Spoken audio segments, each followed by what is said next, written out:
Hello, everybody. I'm Kevin Lewis. I'm an alcoholic. And my sobriety birthday is March 17, 2001. And Megan, thank you so much. I appreciate you inviting me. And thank you for your kind words. Thank you for your great prayer out in the lobby, because I needed that today and always. And I'm, I say I'm happy to be here. It's not my favorite thing to do in Alcoholics Anonymous is get behind this podium. But when I'm asked to do it, I try to always say yes. I'll say this: when I was coming in, I had to come down the highway and make a U-turn, and I saw all the cars, and I'm like, my goodness, they've got a big crowd. And then I realized it was a funeral home, and I'm like, well, Lord, I'm glad they won't cut that. That won't mean they were coming to see, but. Anyway, it's a good crowd here tonight. I see a lot of familiar faces. A lot of you have been home group members at the Came to Believe group. I am a member of the Came to Believe group. That's the only home group that I've had since coming into Alcoholics Anonymous. And our meeting schedule is a lot like yours. We meet on Tuesdays, and Fridays. And Tuesday first 3 Tuesdays, we studied the big book. The fourth Tuesday, we studied the tradition. And when we have a 5th Tuesday, we study AA history. Now, Friday is generally a closed discussion meeting for us. The chairperson for the month will select a topic out of AA conference approved literature, and then we'll share on that topic.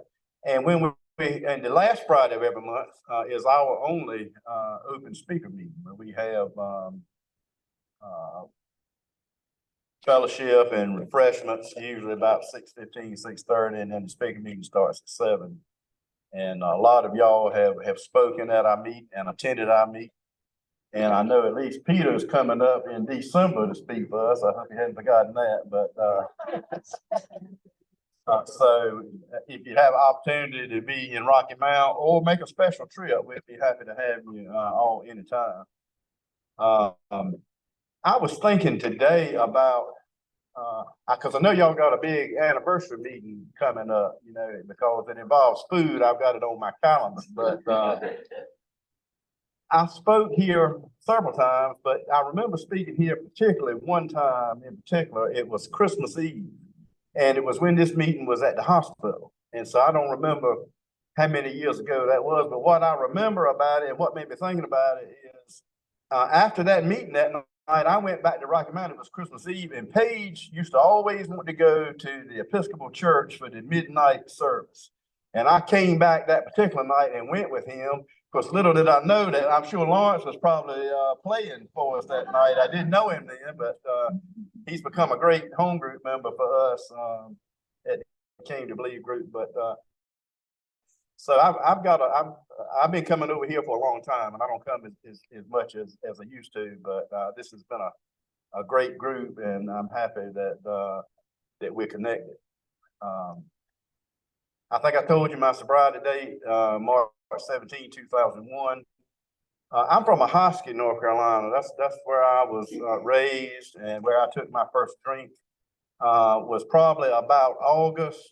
I was 13. My birthday's in September. It's coming up in a couple of weeks, so I was about to turn 14. And I was going into high school that fall. And an older friend of mine had asked me did I want to help him be a manager on the football team. And we used to call them managers. Y'all probably call us water boys, but they told us we were the manager. I thought I was going to have an executive position, but anyway, it was in that summer. The football practice, starts in August, and that guy brought around a bottle of Boone's Farm, and I remember that being my first drink. I don't remember getting drunk off of it. Unlike some of you have got great stories about how that first drink was magic for you. I don't really recall anything particular about that, other than we would drink that from time to time. And I don't really remember my first drunk when it was, but I'm pretty sure it probably wasn't until I got a driver's license, because I was the youngest of 3 children. raised in a good home, a church-going home. Paige likes to hear me tell that my drug history was getting drugged to church Sunday morning, Sunday night, Wednesday night. And I love to drink is what I did. And pretty soon after getting my driver's license, I was introduced to something stronger than Boone's Farm. And I like the effect produced by alcohol. That's the only thing I can say. And pretty soon I was drinking to get drunk. That was, to me, that was the purpose behind it. Folks say they like the taste of it. I like the taste of some of it, but the way I like to say it is I like the taste of Pepsi Cola too, but I ain't never sat down and drank 12 of them. You know? It's the effect produced by alcohol that I chased, I guess. I also can remember, being, I don't know. I felt uncomfortable. I was always been a big person, and so I just didn't feel like I fit in, and alcohol sort of eased that, and so I drank as much as I could, as often as I could, from the time I started drinking almost. Certainly, the way my drinking history went is I would have some bad consequences over my drinking, and I would quit. I would swear it off. I ain't gonna never do it again. The first time I remember doing that, I was 17 years old, and I had just graduated from high school. And a couple of weeks before that, and I was down at the Outer Banks, and I was arrested and put in jail for driving under the influence. And I came to on the floor of that little 2-man cell in Buxton, North Carolina. And I'm like, my parents gonna kill me, and I ain't gonna never do this again. And I don't think I drank. I don't know that I drank the rest of that summer, to be honest with you. I was going to be going off to college in the fall. I was working. Plus I had to work to take care of the legal consequences. In fact, I didn't tell my parents about it. It happened out of town. At that time, I mean, it was a bad thing to be drinking and driving, but it wasn't like it is today. I don't remember getting fingerprints or getting mug shot. It was like getting a speeding ticket, And so I came, and I was out of town when it happened, so it wasn't gonna be in the paper. That was the big thing when I was growing. My parents read that newspaper for the arrest and the court news, So if it had happened in town, I wouldn't have been able to, avoid them finding out about it. And so I came home. I was working and trying to save money for college, and I went to a lawyer's office. And I asked them about it. Well, they gave me the name of a lawyer down there in that area where I had to go to court, and I ended up, paying that guy, and he helped me. I got a reduced charge. I ended up pleading guilty to some crime that don't even exist anymore. They used to call it .10 VAC violation. And with that, it wasn't a DUI. So he said, if anybody ever asks you, hey, you had a DUI, you can tell them no. Well, it was called DWI at that time, if y'all remember those. But so I lost my license for 6 months instead of a year with that charge, and I had to go take a class. And I think they still require folks to take that class. And the class, I had to go to Elizabeth City to take the class. And it was on like consecutive Saturdays or something like that. And so I would go over there, and all I really remember about it is, when they took a break, I don't know how many people, if there was 50 people in that class, but when they took a break, every one of us went outside to smoke a cigarette. I do remember that. And it was almost like a joke, it seemed like to everybody that was in there, just like, this is a waste of time. It was like, I came out of there with the opinion that it was just a money-making thing for the state, and it probably still is. That's probably the extent of it. And maybe if you were honest in the way you approached it, they might would have said, well, you've got an alcohol problem and you might need to go to a treatment. But I wasn't going to give them the answers that I thought was going to, result in any consequences like that. So I can remember one of the questions on the little multiple choice test was, and you feel like you need to get at least one question wrong, so they won't think it's suspicious or anything. And the question that I purposely got wrong was the multiple choice question that said, alcohol is and there was some choices like drug and whatnot, but the one that I chose said was beverage. And I knew that ain't what they were wanting to hear, but there really was some truth in that answer, because it was, my beverage of choice seemed like. So anyway, I got through that and, went off to college. And what I remember about the first week of college, there was a guy in my dorm on my hall from Wilson, North Carolina, as it turns out. And he just said, "Hey, you want to go get some beer?" And I'm like, "Yeah." And so we went and got beer. And I had, forgot all about my consequences and my swearing it off. And I went like another 20 years drinking, and it was the same thing. I would have some negative consequences, and I would swear it off. And I never was able to. And I don't think I ever did without as long as I did that couple of months, over that summer. After that, it might be a couple of weeks, or it might be a couple of days. It just depended what was going on. I called myself well, I don't know. I didn't call myself an alcoholic because I didn't know what an alcoholic was. But this whole time I was able to go to college, was able to graduate, I was able to have jobs, I was able to work, I was able to get married, I was able to buy a home. And so I just thought that was, everything was normal, about my life. But I wanted everybody to think my life was perfect. I wanted things to look good on the outside, because I thought things looked good on your outside. I didn't want you to think that there was any problems, in my life. And but there were many. I ended up along and they got another DUI in 1991, I think that one was, and I was still in school at the time. And so it was the good thing about that. I don't even think I swore off drinking after that one. I'm like, well, good, somebody else can do the driving, for the next year. And so that's how I lived. I felt like I did enough to get by. I didn't graduate top of the class, and I didn't have the highest paying jobs, and I didn't have everything.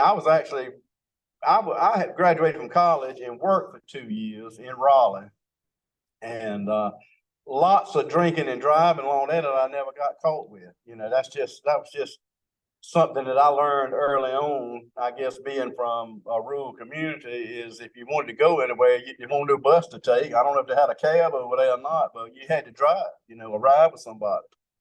And so I was used to driving, and I was used to drinking. And so I probably thought to myself I did better.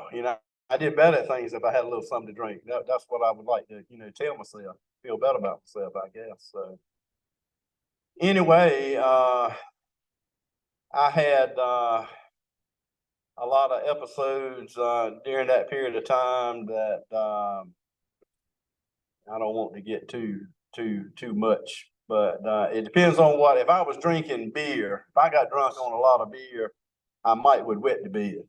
I would go ahead and say that. And it got to the point where I had friends that were like, "You ain't passing out over here at my house. We're going." I've had folks, pick me up off the floor and put me in the car and go dump me out at my own house, so I wouldn't stay at that house. It got to be bad. So I learned if I drank liquor, it won't quite as bad, for some reason, I don't know. I do remember one time that, and it's about to work, and I had hangovers. I have some folks, I hear some people in Alcoholics Anonymous talking about they ain't never had a hangover. I don't, God be with them being honest, but I don't see how that's possible, based on my experience, because I did have hangovers bad, and I would drag in. I was drug into school one day, and some girl would come up and say, "What's that cologne in my?" Quick thinking buddy said it's Aqua Velva and Jim Beam, but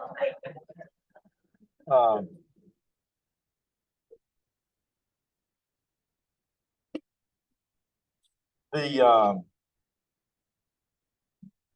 where I was going with that, but so I was I enjoyed drinking and getting drunk, and it just made me the social lubricant, if you will. It made me, I feel like, get along with people and able to to do things and go places and be comfortable and fit in and get along. That's just how I felt about that. So I was able to go back to school and get another degree, and was able to come back home to my hometown and go to work. And so I felt like I'll tell you what it was. I said I got that last DUI in 2001, excuse me, 1991. And I lost my license for a year. And so in the summer of 1992, I had to go take the bar exam in Raleigh. And I got my license back that week before the bar exam. So I was able to go legally drive and go and pass that test so I could come back and go to work. Because my job hinged on passing the bar. And the funny thing about it is the guy that hired me was the guy that I had gone to when I was 17 years old to get the referral to the lawyer down there at the coast. And I referenced that lawyer in my home group meeting the other night. The first time I went to court with him somewhere, and we were coming back, and he was training me. I said, "Oh, I got a terrible headache." The man said, "There ain't nothing a good stiff drink won't take care of." And that was sort of the advice that I took. And the folks that I work with, we were affirmed that the people that hired me were the type of people that would always say it's 5 o'clock somewhere, and we drank and we smoked in our offices, and it was just fine, and it didn't seem to be a lot of consequences from that. I told you my drug problem was getting drugged to church. I was raised going to church and everything. So when I'm back home in my hometown community, I feel like I've got to, be a part of my church. And so I was a part of my church. I always believed in God. My problem was I just didn't have any relationship with God. I did what Kevin wanted to do, when he wanted to do it. And I just didn't, I think I did have guilt, and maybe it might have compounded itself, and I had to drink a lot to live with myself, because I probably inside felt like I'm doing wrong, gonna burn in hell over it, but I'm gonna do it anyway. And in fact, though, there was a time that I was actually ordained a deacon in my Southern Baptist church that I was raised in, and I'm not really proud of this. I should not have, let myself be asked to even do that job. Maybe it was pride. I wanted to, be important, I guess. And but I can tell you how my relationship with church was. I was more concerned about how much was the preacher getting paid and how much money was in the offering plate than I was about anything spiritual. Now I could stand up and say a good prayer, and I could even preach a sermon or two. But I've had to ask forgiveness for those years. But by the time I got to Alcoholics Anonymous, though, I was unchurched. Some of you, if you were raised in a country church like I was, may remember if you missed too many Sundays, sometimes they'd mail you a postcard that said CH blank blank CH. What's missing? You are. And that was what was missing when I got here. I was missing from church, because so anyway, I guess it was my daughter was born in 1999. She was born April the 1st, 1999. I was married. I was back in my hometown, and I was working, and I had a nice wife, and she had a job. She worked with the social services department, and we had a lot of problems in our home, and a lot of it had to do with my drinking, and I think I knew that then, and and she was kind of like I was, in that she wanted to present, put your best face forward to the community, and as my recollection of those years is, if I came home and passed out on the front porch, she would get me in before the sun came up and cars started going by the house. But if I came home and passed out on the back porch, she'd let me stay there. And it was just constant problems in my home. And I was, I don't believe I was ever physically abusive at all, but I was certainly verbally and mentally cruel. And I would have things said to me that supposedly I had done or said the night before, and I would just flat out deny it. And I probably could have passed a lie detector test if you asked me had I said that or done that, because I didn't believe it, because I wouldn't say things like that. I'm not that kind of person. I thought I was a very generous, giving person. The way I like to say, it says that we're people that might not would have mixed, but I think most people would have liked to drink with me because I was the kind of person that didn't want the party to stop. And, as long as I was there, I would make sure there was beer and cigarettes for everybody. The way I like to put it, I was cursed with good credit. And that curse caught up with me eventually. But, I just thought I was a generous person. It took, Alcoholics Anonymous and looking back over my life to realize that, that was just meeting a selfish need of mine. I just wanted, I always hated drinking alone. Now, I drank alone, if you want nobody to drink with. And I can just remember how miserable it was. This is before we had cell phones and everything. It'd be Friday night, and I'm dialing up on the phone trying to find somebody to party with and can't get nobody.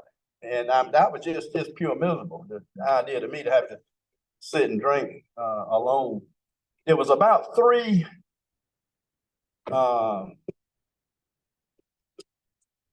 bars, if you will, places to drink in a hostel when I was living over there. And there were 3 different kinds of places and 3 different kinds of people that went there. We had a place that basically served mixed drinks. It was like a restaurant that had like a little karaoke bar with it, and that was sort of the upper class kind of folks in town hung out over there, and folks would talk trash about the ones that they went by there the next morning. Their cars were still there in the parking lot, which mostly was mine, or I had driven mine home. There was another was sort of a redneck sort of lounge at the we used to be a Ramada Inn on the outskirts of town, and it played, had a DJ and everything, and I drank there a lot of times too, and enjoyed going in there. But there was the one closest to my home was a pool hall. I could walk home from the pool hall. And, to my knowledge, I was the only person in that town that floated in and out of all 3 of those places and comfortably drinking. And so there came a time, though, that there was just so much turmoil in my home. I was okay at the job for the most part, but I had an opportunity to move to Rocky Mount. So I'm thinking, we just had a child, she was born in 99. And so we came to Rocky Mount in January of 2000. And I can remember that a couple of the guys that I was going to be working with in Rocky Mount were some guys that had already come over here from a hospital. And I can remember sitting down talking with them and saying, look, now, we ain't going to carry on like we used to when you get over here. And, that's sort of the idea of, people that you drink with are getting on you about your drink. And, and I'm like, oh yeah, we're not going to do that. But when I came over here, as I've heard so many folks say over the years, I brought myself with me, and so I'm looking I'm looking somewhere to drink and somebody to drink with. I can remember the last year of my drinking, which was my sobriety date is March of 2001, and I moved over here in January of 2000. And the last year of my drinking, there was about 4 really bad experiences with my drinking, and they got the consequences of them in my home life. It all had to do with my home life. Was really bad. And by this time, I had gotten expert at, I could cry and I could beg, I could promise, and I could plead. I ain't gonna never do it again. I am through. Just give me another chance. And I always got that other chance. And I just had this remarkable capacity to just forget the bad consequences of the day before. The heat was off. I'm gonna lay low for a little while. And I may have actually believed it's gonna be different this time. I guess they say that's what the definition of insanity is. And I would think that I could have a drink or two, and that's all I was gonna drink. I can remember one time there was a little the Carlton House used to be a place in downtown Rocky Mount, had a nice little bar in there with it, had a really good restaurant with it. And it was within walking distance of my office. And so we would sometimes walk over there, at 5 o'clock and get a drink or two. And I remember, after one of those bad times, and I had promised I would never do it again, I went over there with the guys at work, and I had like 2 drinks and came home. And I'm so proud of myself. And the way I envisioned it is I'm coming home from drinking 2 drinks, and I'm expecting that she's going to be polishing up my halo, is the way I'm looking at it. And she smelt on me and was furious. And I was confused. I'm like, didn't I do the right thing here? But what she knew that I didn't know is that, that I came home that time with 2 drinks. The next time it's going to be same old Kevin. And so my last really bad. I don't even like to really, to say remember your last drunk. It wasn't my last drunk, but this was my last bad drunk. It was right before Christmas in 2000. And I did all that crying and promising and begging and everything. And right after that, when the heat was off, about a month later, I reckon it was in maybe January or February, I had another couple of drinks and came home, and that was really the last straw. I had my last drink was in Raleigh, North Carolina. I was taking a class, a 40-hour class. It went from Wednesday to Sunday, like 10 hours a day, Wednesday to Sunday. And there was another guy from Rocky Mount taking this same class that I was in. And what that guy did is he drove back and forth every day and, stayed at his house with his family and drove to Raleigh for this class. Well, I did like I always did. If I had a chance to get out of the house where I could drink without restraint, that's what I did. So I'm like, I've got to go stay in Raleigh for this class. And so that's what I did. I had a hotel out there near Crabtree Valley Mall, and I got drunk as much as I could, went to that class. In fact, I was, you had to do some role playing while you were in there. And Lord, they patted me on the back and what a good job I'm doing. And I'm thinking, you see. And so anyway, I got done with that on that Sunday, and I came back home. And I don't know how long this has been in the works, but I was just told that I know you're still drinking, and I can't put up with it, and I'm not going to raise our child around it, and I want you out. And so guess what I did? I started crying, and I was like, you remember how Mitchell says in his story about he got punched in the face, and he said, "What did I do?" He said, "You started crying." Well, that's what I started doing. I started crying. I started begging. I started promising. I had gone to work that day, and she called me on the phone to come home at lunch, and that was told to me at lunchtime that day, and I can tell you, I mean, I love my wife. I wasn't good to my wife. I'll admit that. I thought I was good because I was a provider. I thought I was providing her a home, and I was providing her material things, you know.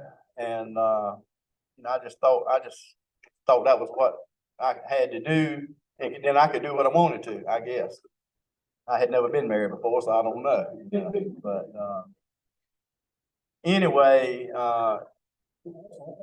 I did have an ally in my mother-in-law, and she was like, "Y'all need to do what you need to do to get patch things up," because they didn't know how it was. My parents, her parents, nobody knew how bad it was in our household. We hid it from everybody. She hid it from everybody too. And so what she agreed to do that time that we hadn't done before is go to a marriage counselor. So we go to this marriage counselor, and I don't know what he suggests for her. But what he said to me was, "Have you considered going to Alcoholics Anonymous?"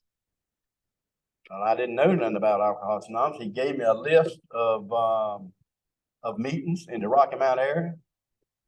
And the Carousel Club at that time was on Pearl Street, which was about a block from my office. And we went to that marriage council on a Monday night. And so on Tuesday, which was the next day, I got my list out, and I'm like, they had a 5 o'clock meeting over there, and I'm like, well, I reckon I'll I thought that's what I was going to have to do to keep my marriage. And I wanted to keep my family together, but honestly, I was afraid that it was going to bankrupt. I was worried about that too, and I think I made a mistake by saying that. But anyway.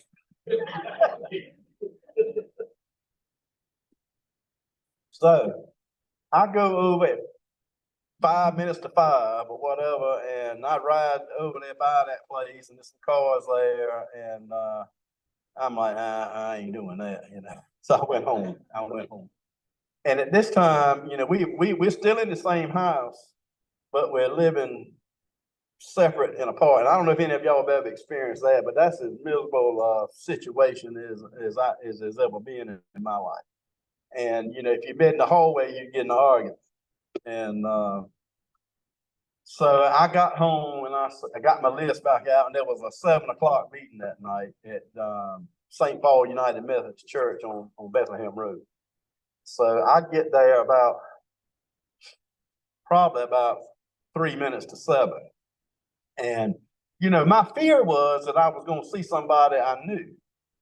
I don't know why that bothered me so bad. If folks would see me falling off a bar stool, it didn't bother me, but I was afraid I was going to see somebody I knew, and which was kind of strange because I've only been over here a year. I don't know a lot of people in Rocky Mount. And but I got there at the last minute, and I walked in that door, and the first person I saw was somebody I knew.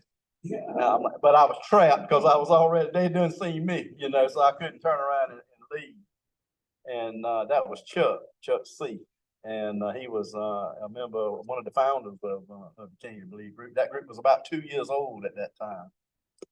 And there might have been about a dozen people there. Now, Paige likes to say he was at my first meeting, but he was not at my first meeting.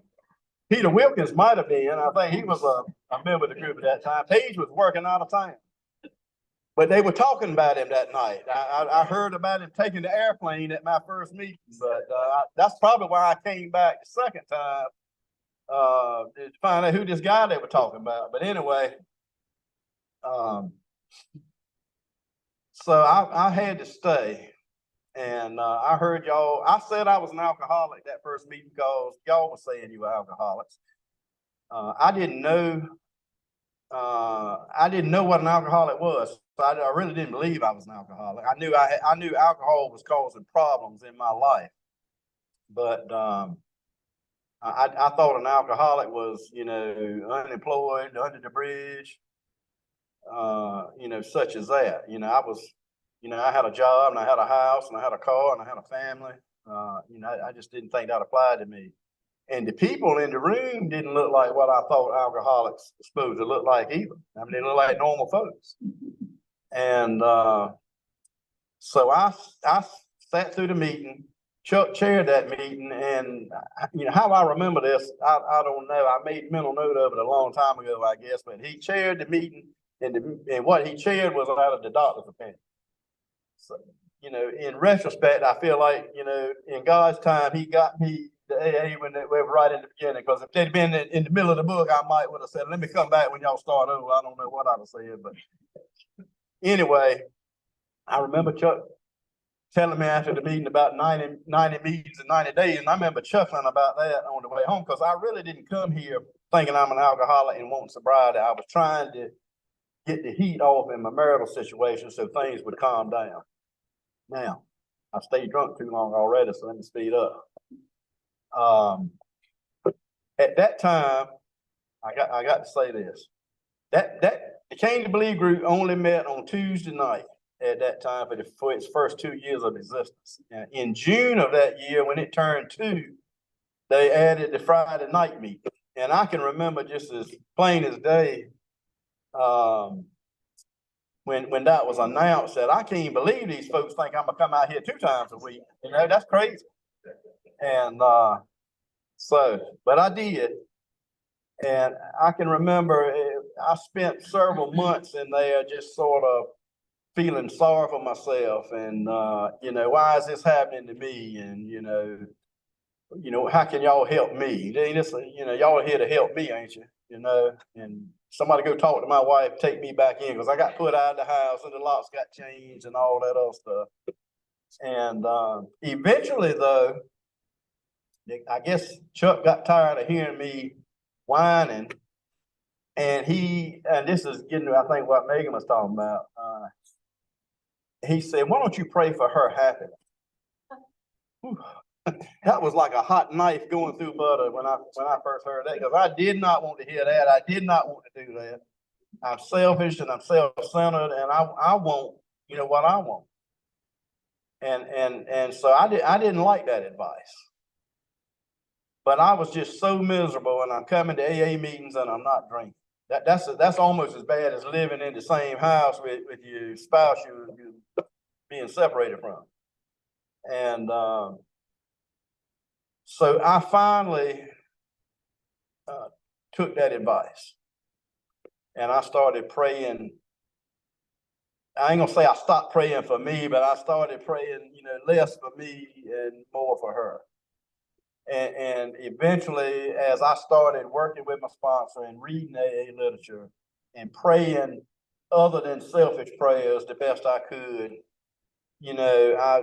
things started changing in my life.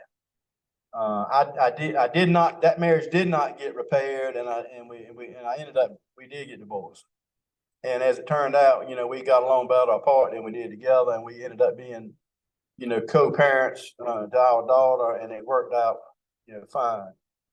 But I was told that you need to start going with us to the prison. And I did that with Peter for a long time. We did Nash prison for many years. And I've also done Tillery prison. And currently I'm doing Noose prison in Goldsboro. I know some of y'all in here are interested in that kind of work too. And I put your name in when they have a training. If they have a training this fall, they'll let you know. I took my place in my home group and started being of service. I tried to, if you've ever been in a home group with Chuck, it's hard to get there before him to make the coffee, because I don't care if I got there 2 hours early, he's already been there and put the coffee on. But I tried to make coffee, set the room up. Used to, we had to set the room up. Now, the room is ours and we leave it set up all the time. So I think I'm gonna raise at the next group conscious that we need to give some service work to some newcomers by letting them set the room up. But anyway, I started doing those little things that I could. And we used to go to other meetings, like some guys would come over here to this meeting. We go to the principals group of Raleigh meeting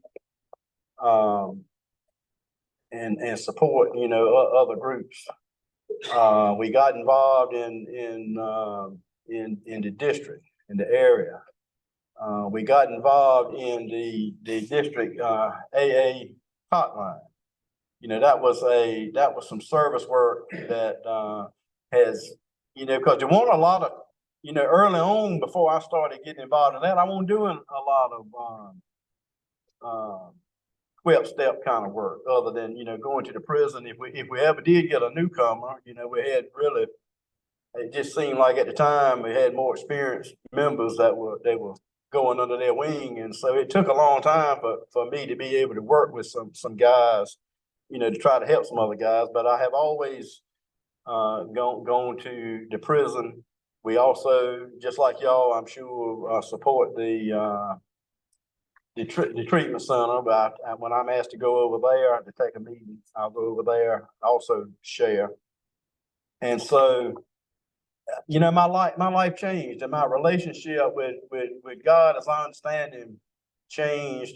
And what I can pinpoint it to is when I changed my prayer life, because I was praying hard when I came into AA, because I was praying hard, give me, I want to fix this problem. Because that's what I always did over the years. When I'd have some consequences, I would pray, and I would promise God that, God, if you'll get me out of this, I won't ever do it again. And, you know, when I look back over my life, I realized that, you know, God always got me through whatever it was, but I didn't ever uphold my end of that bargain. I just moved on from it, forgot about it. And so, you know, once I started, you know, changing the way that I would pray, and, you know, and that's directly, you know, out of the steps. You know, how can I help somebody? And not just asking, but doing when granted the opportunity. You know, there's on page 20 in the big book, it says that our lives, as I may quote this wrong, but it's something like, as ex-problem drinkers, is dependent on constant thought of others, how we might help meet their needs. And every time that I think about that passage, you know, I'm just you know, constant thought of others. That's a heavy task. And I fall short of it tremendously all the time. But by being, you know, I think, engaged and plugged in at a home group, and, you know, the literature and prayer and the hotline, all these things together, prison, I think I'm more, I think, what's the word I'm trying to say? I'm doing it better than otherwise, even though it ain't perfect. And so I'm remembering that it's progress and not perfection. So, you know, my life has changed, you know, tremendously from that guy. I don't even hardly recognize, you know, Sandy, who I see ain't here tonight. I reckon she knew I was coming, but anyway, Sandy always says she's not the same woman that came in here. Well, I can hardly recognize that guy that I was when I came in here. It just seems so foreign to me. And so, you know, I'm just very grateful for what, you know, Alcoholics Anonymous has done for me. It has given me that relationship, you know, with that God that I always believed in. But, you know, my home group members can attest, I've been told that, you know, believing in God ain't really much, because Satan believes in God. You know, I need to have that relationship with God. And I got that. I found that not in church. That don't mean folks can't find it in church. Folks find it in church for the last 2,000 years, you know, but I didn't. I'm a member of a church today, thanks to Alcoholics Anonymous. But I personally don't know how much the preacher's getting paid, because I'm not there for business anymore. I know how I am. But so let me just close with this. Several years ago, you know, we used to do, you know, the chips and all that, and our group decided not to do chips. We were just going to do medallions. And so we had these little medallions with the Roman numerals on them. And a few years back, we came across some nice, I think very nice, I know they're expensive too, medallions that have regular numbers on them. And on the back of them, it's got a little saying that we have really grown fond of, because it really sums up Alcoholics Anonymous in general, and it sums up, I think, my experience in Alcoholics Anonymous in particular.